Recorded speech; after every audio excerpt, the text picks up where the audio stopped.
بدزبان قسط نمبر 2۔ داؤد کے ماں باپ کا گھر اپنا تھا مگر بہت چھوٹا سا تھا۔ 2 کمرے، ایک برآمدہ اور صحن میں 2 چارپائی مشکل سے آتی تھی۔ اس چھوٹے سے گھر میں پہلے سے 8 افراد تھے، اب ایک اور آ گیا تھا۔ 2 کمروں میں پہلے ایک میں داؤد کی 3 بہنیں اور دادی سوتی تھی، ایک میں ماں باپ اور یہ 2 بھائی باہر برآمدے میں سردی ہو یا گرمی سوتے تھے۔ صحن میں ہی ایک طرف 4 اینٹیں لگا کر جگہ اونچی کی ہوئی تھی جس پہ چولہا رکھا گیا تھا۔ دیوار پہ 2 لکڑی کے تختے لگا کر مسالہ جات رکھے ہوئے تھے، یہ باورچی خانہ تھا۔ اس کے ساتھ ہی چھوٹا سا غسل خانہ جس کی بدبو کھانا پکاتے اور کھاتے وقت سب کو آتی، اگر اس وقت کو رفع حاجت کو جاتا۔ اب لڑکیوں اور دادی کو بھی برآمدے میں شفٹ کر دیا گیا تھا کیونکہ وہ کمرہ نسرین اور داؤد کو دیا گیا۔ کمرہ اتنا چھوٹا تھا کہ نسرین کا بیڈ رکھ کر دروازے کے پاس صرف جوتے اتر سکتے تھے۔ ماں باپ کے کمرے میں باقی سامان اوپر نیچے کر کے بڑی مشکل سے گھسایا گیا تھا۔ پہلے جو 2 چارپائیاں الگ الگ رکھی تھی اب وہ بھی بیڈ کی طرح جوڑ دی گئی تھی۔ نسرین کے گھر بے شک افراد زیادہ تھے مگر ان کا گھر بڑا تھا۔ پہلے دن تو نسرین دلہن بنی ہوئی تھی اس لیے اسے محسوس نہیں ہوا، مگر رخصتی کے بعد اکثر دلہنیں کار میں جاتی ہے، مگر کیونکہ داؤد کا شہر بہت دور تھا اس لیے ایک ہی بس میں بارات آئی تھی۔ اس زمانے میں بس کروا لینا بھی بہت بڑی بات تھی۔ نسرین کو بس میں داؤد کے پاس بٹھا دیا۔ سارا راستہ خاموشی کی مورت بنی سجی سنوری نسرین داؤد کے دل میں گھر کر گئی۔ بس راستے میں جگہ جگہ رکتی کھانے اور چائے کے لیے۔ داؤد بھاگ بھاگ کر اس کے لیے کبھی کچھ تو کبھی کچھ لا رہا تھا۔ جیسے دلہن بن کر شرماتی نسرین نے تھوڑا تھوڑا کھا کر داؤد کو دے دیتی، وہ اسے اس کی محبت سمجھ کر کھا لیتا اور نسرین دل میں کھڑتی کہ بندہ منع ہی کر دیتا ہے کہ نہیں تم کھاؤ، ہر چیز لیتا میرے نام سے ہے، اور ٹونس خود جاتا ہے۔ آدھے راستے میں داؤد کو نیند آ گئی اور وہ سیٹ پر سر رکھ کے خراٹے لینے لگا۔ نسرین نے نفرت سے اپنے ہاتھ کانوں میں رکھ کر اسے حقارت سے دیکھتی رہی۔ نیند تو اسے بھی آ رہی تھی مگر اتنے خراٹوں میں کون سو پاتا ہے۔ تقریباً 14 گھنٹے راستہ اس نے بیزاری اور جاگتے ہوئے گزارا۔ صبح کے 9 بجے گھر پہنچے۔ پوری رات سفر میں، بارات کی بس تھی اس لیے ڈرائیور بھی مزے میں چلا رہا تھا۔ اسے کیا معلوم جس کی نئی زندگی کی پہلی رات ہے اس کے لیے قیامت سے کم نہیں۔ اللہ اللہ کر کے گھر پہنچے تو ہر بندہ تھکاوٹ میں چور ہوا پڑا تھا۔ داؤد کی بہنیں تو پہنچتے ہی ماں باپ کی چارپائی پر تینوں آڑی ترچی لیٹ کر سو گئی۔ کسی کو یاد نہیں تھا کہ ان کے ساتھ دلہن بھی ہے۔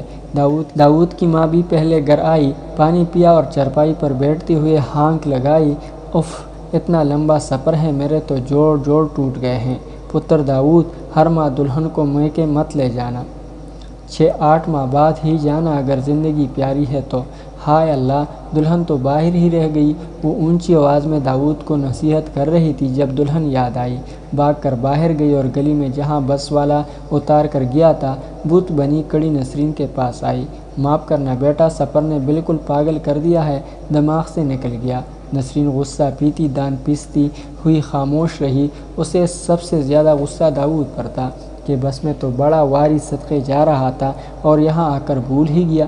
قصور داؤد کا بھی نہیں تھا، اسے 1 نمبر بڑا زور کا لگا تھا، بیچارے سے کنٹرول مشکل تھا، اسی لیے وہ سب سے پہلے نیچے کو بھاگا تھا۔ نسرین ساس کے ساتھ چلتی ہوئی گھر آ گئی، صحن میں کھڑے کھڑے پورے گھر کا جائزہ لینے لگی، مگر یہ کیا، یہ تو شروع ہوتی ہی ختم ہو گیا۔ کچن کی طرف دیکھا جہاں کل کے برتنوں کا ڈھیر پڑا تھا اور اب مکھیاں بنبنا رہی تھی۔ نسرین نے اچانک ہاتھ ناک پر رکھ لیا کیونکہ داؤد باتھ روم سے نکلا تھا۔ داؤد کی ماں تھوڑی شرمندہ ہوتے ہوئے، بیٹا گھر چھوٹا ہے تو کیا ہوا، ہم سب کے دل بہت بڑے ہیں، میری دہی راج کرے گی۔ اس نے سر پر ہاتھ پھیرا۔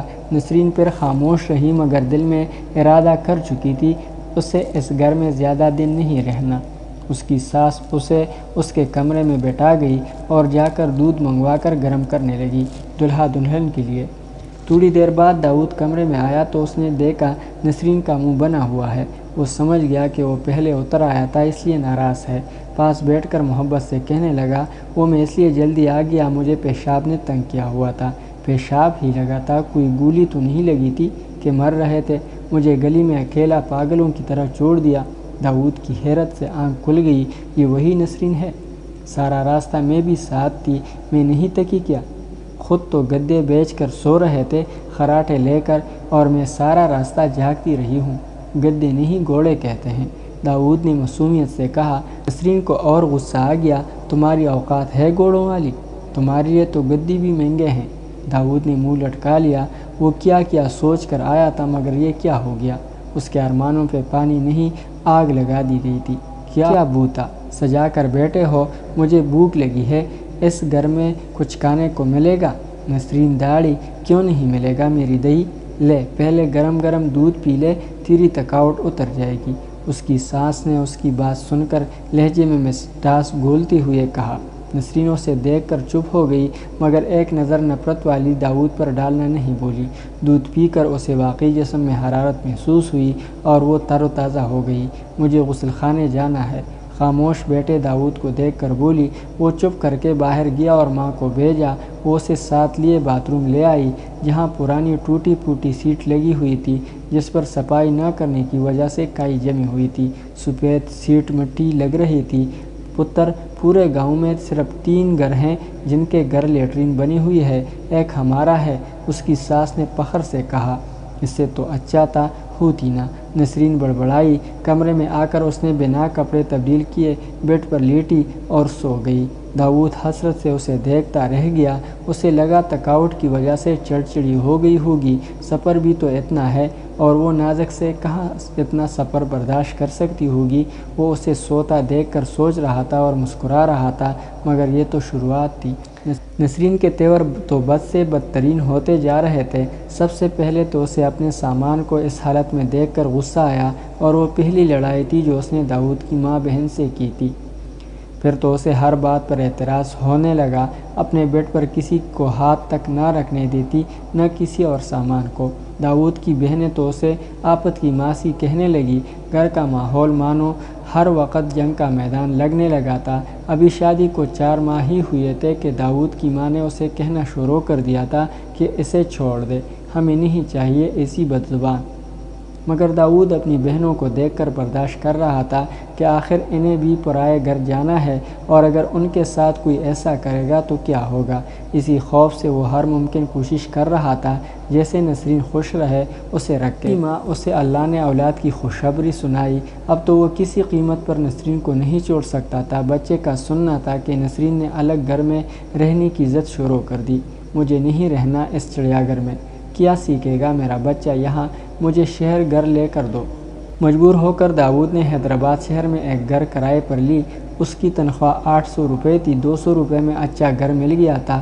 نسرین وہاں آ کر بہت خوش تھی۔ اپنا سامان سیٹ کر کے گھر کو صاف ستھرا رکھتی، ہنستے مسکراتے 9 ماہ بیت گئے، اور اللہ نے پہلی اولاد بیٹی دی، دوسری بھی بیٹی، اور پھر اوپر تلے جڑواں 4 بیٹے۔ 6 بچوں کی ذمہ داری بھی بڑھی۔ نسرین بچوں کو دیکھ کر اپنے بچپن کو یاد کرنے لگتی۔ اس نے اپنی ماں کی طرح داؤد کو کہنا شروع کر دیا کہ وہ کوٹھی میں کام کرے گی۔